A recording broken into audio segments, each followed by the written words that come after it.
Hello mga bebs! Welcome back sa aking channel! Saw on Spruce Street, made me smile like Gucci sweet. I bet I could get her number sometime. She was just standing there as I walked away. I should have said hi. I thought to myself, oh, way better than the one before. Got a laugh from just looking at her eyes, and I can't stop.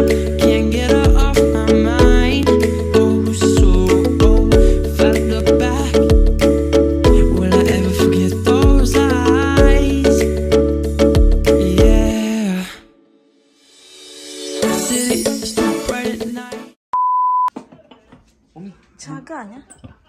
3인분. 알았어. 여기까지 하면 되죠, 여기까지. 딱 충분하네.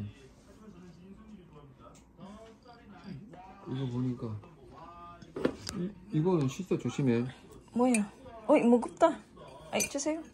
아 이렇게 빨라? 근데 이게 코팅이 아니야. 응. 그래 좋은 거야. 그래서 나는 이게 또 마음에 들고 이게 소스. 아 저거는 아니야. 아빠 샀어? 아니 아비 샀어? 핑크? 이거 소스가 아니잖아. 이거 소스잖아. 결석 싱거서 사인만 하면 되는 거 괜찮아? 이놈아? 사인만 하면 돼?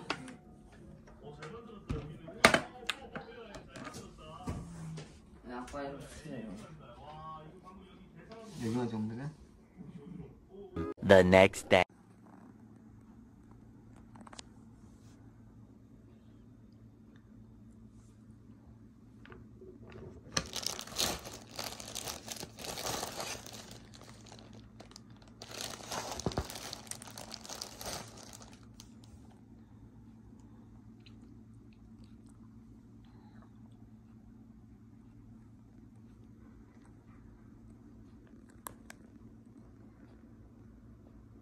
$2,000 later.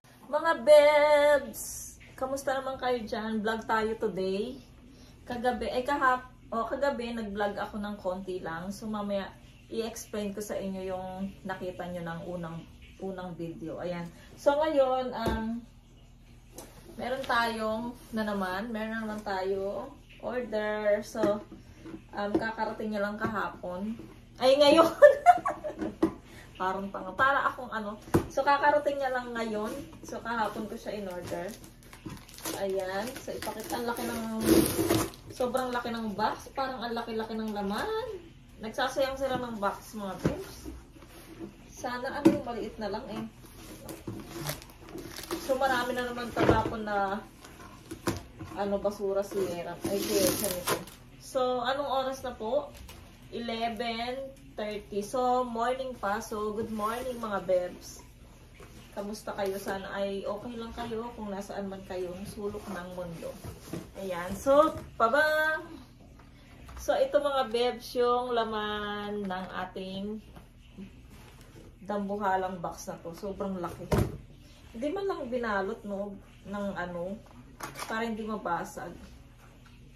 Ito mga bebs, yung CK na to mga bebs ay regalo ko sa sarili ko mga bebs. Ayan, ang birthday ko. So ito yung regalo ko sa sarili ko. At gustong gusto ko talaga tong CK na to magmula nung dalaga pa ako. Nung nagja-Japan pa yung ate ko. So ito yung unang-unang perfume na binili sa akin ng ate ko. So nagustuhan ko siya. Gustong gusto ko talaga tong CK na to, yung amoy niya. Hindi ko lang siya mabili dahil nga medyo pricey. So ngayon, medyo nag-sale siya. Kaya sabi ko, parang gusto ko siyang bilhin. At saka nami-miss ko na yung amoy niya mga bebs. Matagal na akong nagkaroon ng, nung nandito ako, siguro mga ilang taon na mga bebs, ako nagkaroon ng, nagkaroon ako ng CK na to. So ngayon, ayan. So birthday ko naman nung nakaraan. So, niregalo ko sa aking sarili mga bebs itong CK. Kasi yung ibang pabango na pricey, hindi ko siya mabili. Kaya next time na lang. So inuna ko na to mga bebs kasi gustong gusto ko siya. Ayan. Meron naman tayong CK.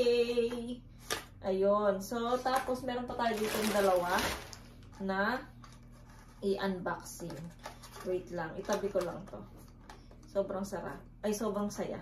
Ito palang damit na to mga babes. Kung napanood nyo na yung vlog natin, yung vlog ko ng previous, ayan. Binili ko din to mga babes, pang tulog. Ayan. Ang ganda niya sa katawan, tsaka mahaba siya, tsaka mahaba yung dito. Sakto talaga siya na pang winter na, at tsaka pang lamig. Tapos, dito naman tayo sa malaki ding plastic, pero maliit din yung laman. Grabe. Nagsasayang ng mga plastic at box tong mga Koreano na to. Ano pala, Thursday ngayon, diba? So, yung aking papa ay birthday niya sa November 2. So, ngayong October 31 ay gagawin nila yung kanyang party doon sa kapatid ko na bunso sa bahay nila kasi nga medyo okay yung ano doon, yung place. So, yung ate ko doon na si Ate Levi naman, siya ay magluluto sa birthday ng tatay ko. So, nag-share sila ng kapatid ko ditong lalaki at saka yung kapatid ko ng bunso, nag-share sila doon para makapag birthday party si Papa. So, ako nagbigay lang ako ng konting sa kanya. Konting pera. So, ayun. So, mamaya tatawag sila. Sabi ko tumawag sila at ilo-load ko sila later para makatawag sa akin kasi wala pa silang, yung kapatid ko wala pa silang internet or wifi doon sa bahay nila kaya maglo-load muna sila. Ilo-load ko siya para maka-call sila sa akin. Ayan mga babes, ito yung laman ng pinakamalaking plastic na naman. Ayan yung nail press. Ayan, kulay white naman ang ating napili. Kasi nga, parang ang ganda niyang ilagay sa... Ito nung Sunday pa itong mga babes, hindi siya natatanggal, di ba? So, ang tibay niya. Ito, ganito din yung, nito, brand nito. Ayan. Gustong-gusto ko siya para siyang totoo mga babes. Kaya, ayan, bumili na rin ako pang Sunday. Ayan. Tapos, ito naman, in-order ko ni Mr. kagabi. Ang bilis dumating. Dumating siya agad. So, tingnan ko, ilalagay ko to ngayon, kahit ako lang mag-isa, kaya ko naman. Ito. Ay. Curtain, mga babes. Yung sinasabi ko sa'yo, hindi kami nakabili doon sa mall kasi sobrang mahal ng curtain doon. Kaya, pasensya nyo na to. Kasi sagabal yung bangs natin, kaya nilagyan ko ng curler. Ayan, so, bumili na lang si Mr. sa Kupang ng curtain. At, kapipili lang namin kagabi nito, dumating agad ngayon. Sinabay na siguro dahil para isang na lang, deliver na lang, no? Kaya sinabay na niya. So, ito kulay white. Siyempre, hindi siya masyadong white. Para siyang cream na may pagka-white, ganyan. Ay, sorry po. Oh. Teka lang mga babes. May tali siya, maliit.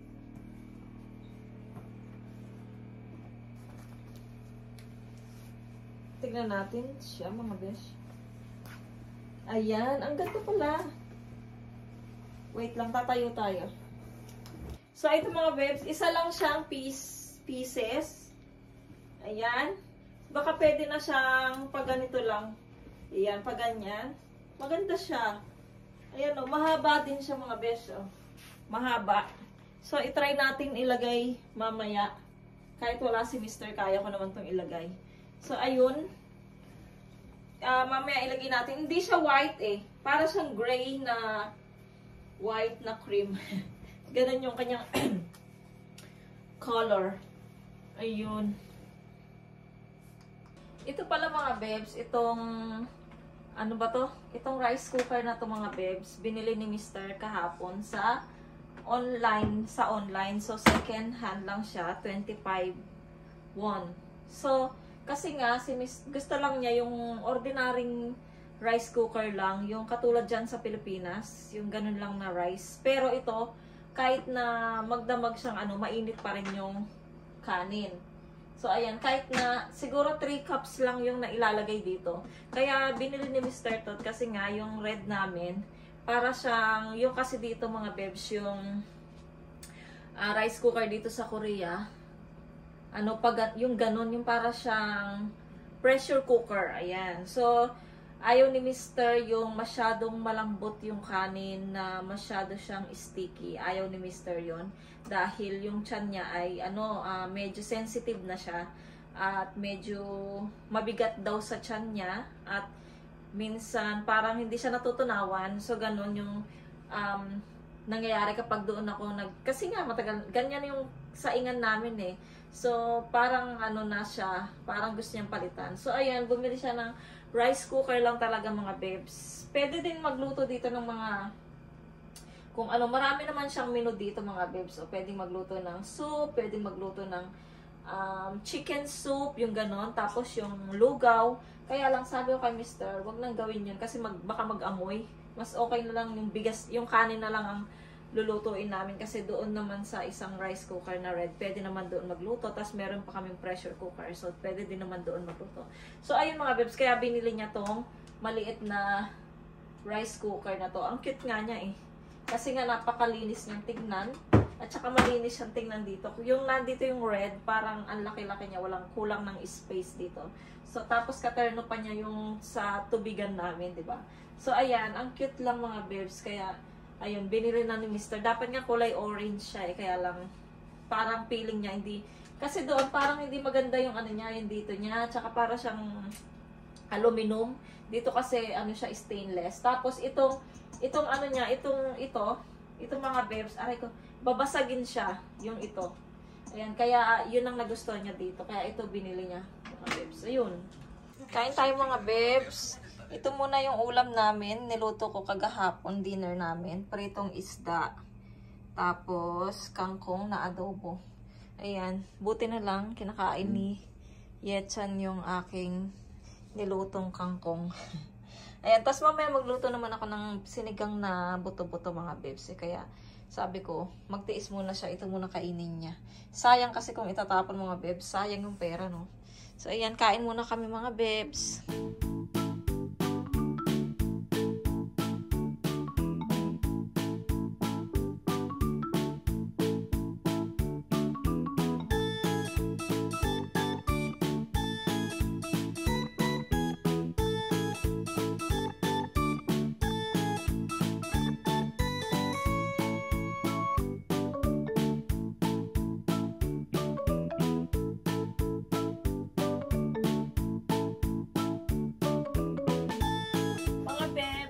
Na natin to curtain. Natutulog pa dito si Coco, kaya hindi ko pa matupi yung kumot. Nakaano kasi siya eh, nandito siya sa kumot, so hindi ko matupi. So ito, ako na lang magtanggal kaysa hintayin ko pa si Mr. Tsaka alam ko naman to, curtain lang naman, kayang-kaya to.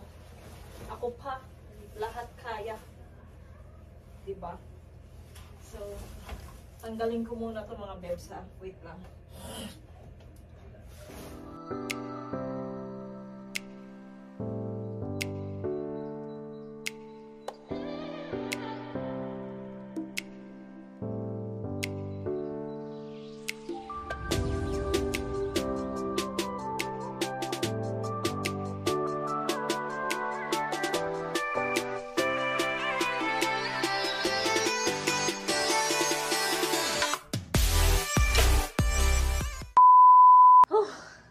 Natapos din mga bebs, kaya lang bitin siya.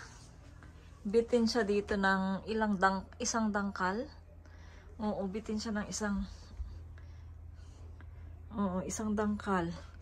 Pero ayos lang 'yan. Para kahit dito meron kaming liwanag, 'di ba? So tingnan natin, i-close natin kung medyo okay.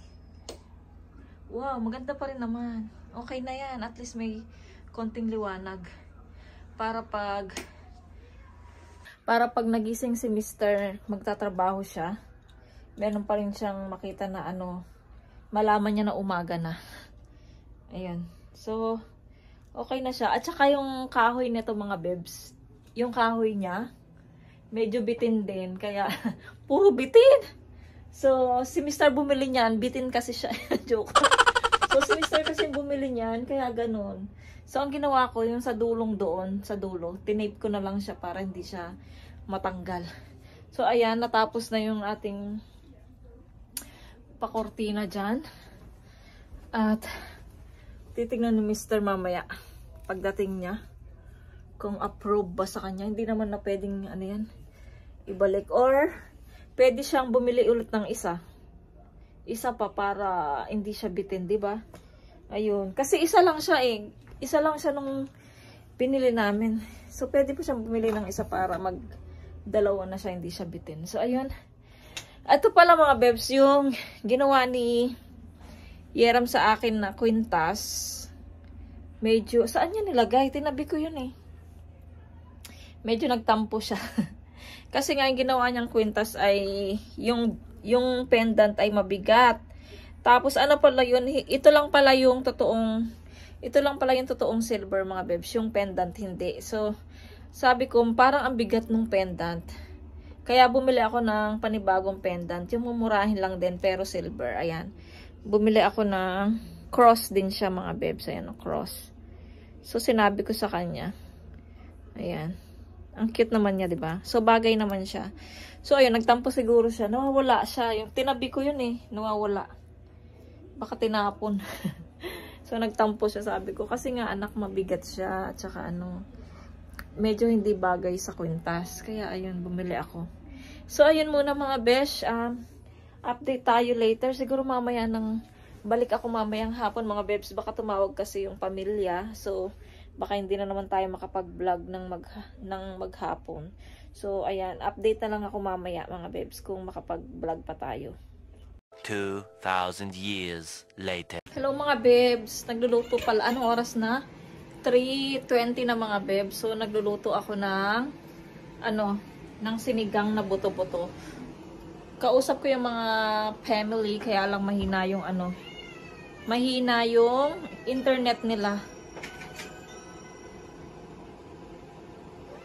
So, ayun, naputol-putol yung tawag namin, yung usap namin. Tsaka busy din sila.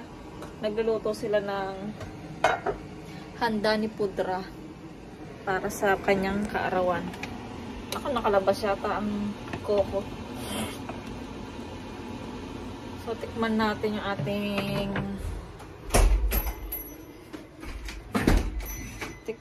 ating sinigang. Kung okay na yung lasa. Asan yung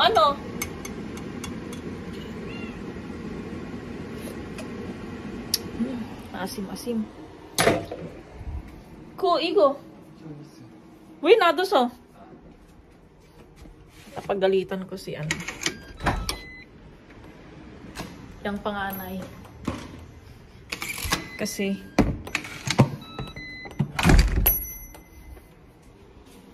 wait lang mga bebs. Hugasan ko muna tong pinagtapunan ng basura. Ay, lalagyan na ng basura. So, ayan mga bebs. Tignan nyo naman kasi yung ginawa niya. Binasag niya yung aking platito. Ayan. Dahil sa binasag niya yung platito ko dahil sa kanyang paglalaro ng games mga bebs sa computer. Nanonood ako sa labas. Tapos siya kasi binigyan ko siya ng kumain ako ng manggang hinog. So, binigyan ko siya ng mangga na kalahati. Tas nandoon sa platito. Tsaka kutsara. So, para ganyanin na lang habang nagigame siya. Diba? Akong nanay, pa talaga ako na inaalagaan ko pa habang nagigame siya. Tas binibigyan ko siya dyan. Pag nagigame siya, binibigyan ko siya ng kung anong kinakain ko. Tas binibigyan ko siyang prutas, ganyan. So, masyado kong spoiled spoiled siya sa akin. So, ayun. Pagkatapos kong kumain ng mangga, siya siguro, tapos na rin siya kumain. So, nanonood ako ng vlog sa labas. Biglang may narinig akong basag. Basag, yung tunog ng basag, ganon. So, sumigaw ako, ano yan? Sabi ko ganon. So, ayun, pumasok ako sa kwarto, nakita ko, basag yung platito. Noon pala, nagalit siya. Kasi nga, pagka yung mga bata, pag nagagalit sa games, pinupukpuk talaga nila yung yung lamesa, mga bebs, gumaganon sila, ganon. Ayoko nakakarinig ng ganon. Ako yung nai-stress. So, ako yung nai-stress. So, ayun na nga, binasag niya daw. So, inano niya sa kutsara, ginano niya. So, basag. So, naggalit talaga ako. Na ano ko siya, napalo ko siya mga bebs. Kahit na may edad na yan, pinapalo ko siya pagka talagang grabe na yung ginagawa niya. So, talagang napapalo siya sa akin mga bebs. So, ayun, napalo ko siya. Tapos, syempre na high blood ako, no. Kasi nga, dahil sa games, magbabasag siya ng gamit, diba? So, hindi naman maganda yun. So, ayun, napalo ko yung, ano niya, yung kamay niya. Tapos, sa high blood ko, tinawagan ko si Mr. Ayun na high blood din yung asawa ko. So, mamaya niyan, humanda siya. Kasi mapapagalitan talaga siya mga bebs sa kanyang tatay. Dahil sa ginawa niya, naninira siya ng gamit mga bebs. Kasi hindi talaga maganda yun. Kahit ako, hindi ko pa nagawang sa galit ko, hindi ako yung nagbabasag. Hindi ko yan nagagawa sa buhay ko mga bebs. Hindi. Hindi ko gawain yung magbabasag ako ng gamit. Kapag nagalit ako, hindi ko yan ginagawa. Ewan ko ba kung saan niya nakuha yung ganyang ugali. Yung tatay niya, hindi naman ganyan yung tatay niya. Hindi siya ganyan, magbabasag siya ng ganyan. Ayun, pag nagalit yung tatay niya, lumalabas siya ng bahay. So, nagpapahangin siya sa labas. Ayun, kaya ngayon mga bebs, wala na talagang games. Kahit yung bunso natin, si Yeram, siguradong hindi na yan mabibigyan ng games dahil nakailang beses na yan mga bebs eh. So, nakailang beses na silang ganyan na tinatanggalan silang mag-games. Tapos, syempre, naawa kami. So, start na naman sila. So, nakailan na. So, siguradong tama na siguro. Mas okay na yung wag na silang mag-games para hindi na yung utak nila sa games. Tapos, hindi sila yung umiinit yung ulo nila. Mas okay pa sa akin yung mag-drawing siya. Tapos, hindi na nga siya nakakapag, practice dito ng drum mga bebs. So, maghapon siyang nandyan sa computer mga bebs. Maghapon siya dyan. Kaya, mas okay na talagang wala ng games sa kanya. Tsaka yung kapatid niya hindi na pwedeng mag-games dahil pag nag-games tong kapatid niya, magsiselos naman tong isa. Kaya, mas okay nang wala. Mas okay yung magbasa na lang ng Bible, mag-drum, mag-drawing. Mas okay pa yan.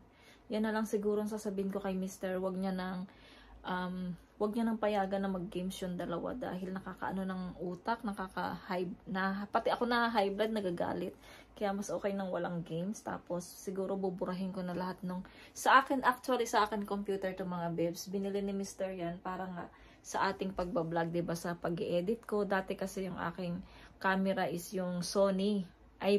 Sony ba? Oo, Sony siya na ini-insert ko yung SD or nilalagay ko dyan yung para maalagay ko dyan lahat yung mga video na pipilm ko. So, dyan ako nag-i-edit dati mga bebs. Pero, di ba nga nabenta na yung Sony? So, nag-start ulit akong mag-video dito mag-film dito sa aking cellphone. Kaya, hindi ko na nagagamit to, hindi na ako nag-e-edit dyan. Ang ginagawa ko na lang, pag gumagawa ako ng mga bricks doon sa aking ads, ayun, doon ko lang nagagamit tong computer. Kaya, halos sila na lahat yung gumagamit ng computer ko mga bebs. Kaya, ganun. So, sila na nga rin nakasira ng computer ko na isa yung laptop ko. Imbis na doon din ako i-edit, ganun. So, nasira nila at kakadrawing naman nila. Ayun, so, yun yung problema namin sa mga bata, mga bebs. Yung games, hindi naman siguro yung mga anak ko lang, diba? Lahat ng karamihan ngayon sa mga bata, yung halos games na yung inaatupag nila. So, dati binigyan namin sila ng oras, pero minsan hindi nila natutupad yung oras na binibigay namin sa kanila. Sabi nila, kulang, 1 oras, kulang. Ayun. Mabait naman ako mga bebs Pinagbibigyan ko sila kahit pag nandyan ako pa nga yung dito yung tatay lang talaga yung masungit. So, ako nga pinagbibigyan ko sila kahit maghapon sila dyan, okay lang sa akin Pero, hindi na pwede yung ganito, hindi ko na gusto yung yung ganito na magbabasag siya ng gamit dahil lang sa game. So, mas maganda nang putulin na yung paglalaro niya. Ayun. So, ayun mga bebs, na kwento tayo. So, tatawag muna ako sa Philippines. Kasi ayun, pa-load mo daw si LJ. Ayun. So, ayun, magpapaload na naman tayo mga bebs. Niload ko na yung kapatid ko, papaload ko na naman yung isa.